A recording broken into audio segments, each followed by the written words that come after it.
Assalamualaikum warahmatullahi wabarakatuh. Alhamdulillahirabbil alamin wa bihi nasta'in wa ala umuri dunya waddin.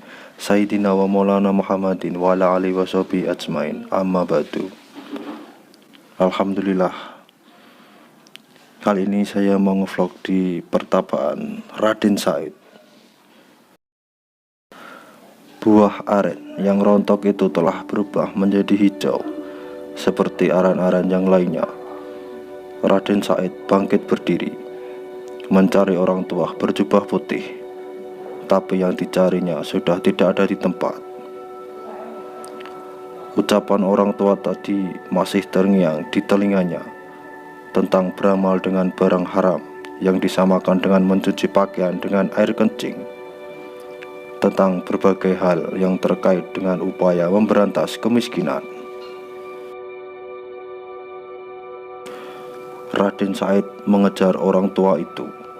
Segenap kemampuan dikerahkannya untuk berlari cepat. Akhirnya, dia dapat melihat bayangan orang tua itu dari kejauhan. Sepertinya santai saja orang itu melangkahkan kakinya, tapi Raden Said tak pernah bisa menyusulnya.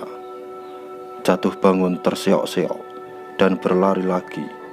Demikianlah setelah tenaganya habis terkuras, dia baru bisa sampai di belakang lelaki berjubah putih.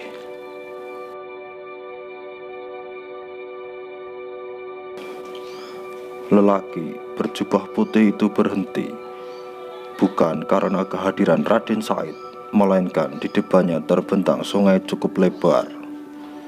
Tak ada jembatan dan sungai itu tampaknya sangat dalam, dengan apa dia harus menyeberang. "Tunggu," kata Raden Said ketika melihat orang tua itu hendak melangkahkan kakinya lagi. "Sudilah kiranya Tuhan menerima saya sebagai murid." "Menjadi muridku?" tanya orang tua itu sembari menoleh. "Mau belajar apa?" "Apa saja asal Tuhan menerima saya sebagai murid." Berat sekali anak muda. Bersediakah engkau menerima syarat-syaratnya?" "Saya bersedia." Beliau kemudian menancapkan tongkatnya di tepi sungai. Raden Said diperintahkan untuk menunggu tongkat itu. Tak boleh beranjak dari tempat itu sebelum orang tua itu kembali menemuinya. Raden Said bersedia menerima syarat ujian itu. Selanjutnya beliau menyeberangi sungai. Sepasang mata Raden Said terbelalak heran. Beliau berjalan di atas air bagaikan berjalan di daratan saja. Kakinya tidak basah terkena air. Ia semakin yakin calon gurunya itu adalah seorang lelaki berilmu tinggi, waskita, dan mungkin saja golongan para wali. Setelah lelaki tuan itu hilang dari pandangan Raden Said, pemuda ini duduk bersila. Dia teringat suatu kisah ajaib yang dibacanya di dalam Al-Quran, yaitu kisah Ashabul Kahfi.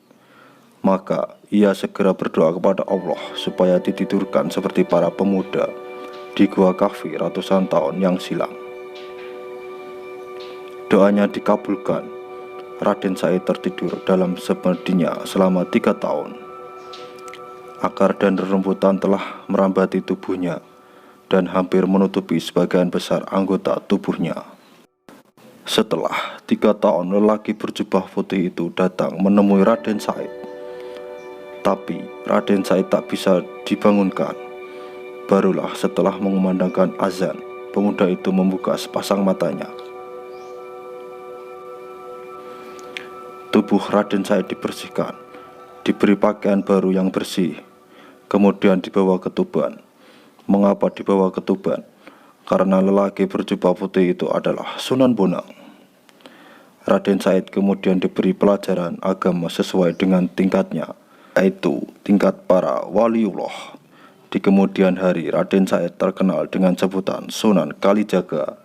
Kalijaga artinya orang yang menjaga sungai, karena dia pernah bertapa di tepi sungai.